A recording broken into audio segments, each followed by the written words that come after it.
Það tilkynnt hérna blaðamönnum að þetta væri svona með síðustu leikjum eftir langan feril. Þá þetta Evrópukeppnin og úrslitakeppnin sem eftir og svo ætlar að hengja skóna upp á hillu, setja upp á hillu. Já, ég tók ákvörðun þetta í vetur. Ég ætlaði að rauna hætti í fyrra en var alveg spennt fyrir að taka 1 ár í viðbót.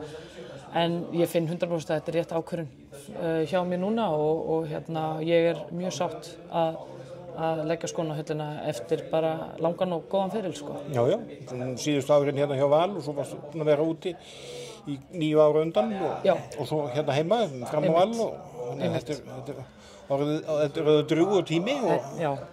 Já, þetta það og mér gaman að fá enda þetta á mínum heimavelli hér í Val. Það var alltaf svo sem markmið mitt þegar ég var að spila úti að koma heim í Val og klára þetta hér en ég verð að viðurkenna, ég bjóst ekki við að spila til 37 sko en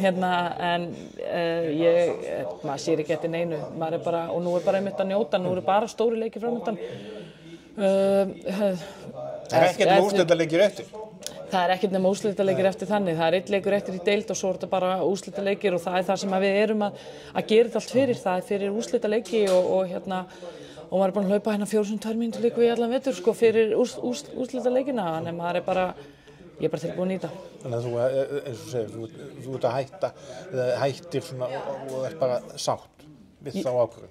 Ég er mjög sátt og ég man út af því ég ætla að hætta í fyrra, gerði svo eins og samning, svo þegar úrslitakeppnin var búin, þá fann ég hvað ég var fegin að vera ekki að fara að hætta því ég var ekki alveg tilbúin, en núna er ég tilbúin, alveg 100% og þannig að ég veit bara að þetta er réttur tímapunktur fyrir mig og svona bara ég hef komið tíminn til að maður kannski fara að fókusa á eitthvað annað í lífinu en handballa.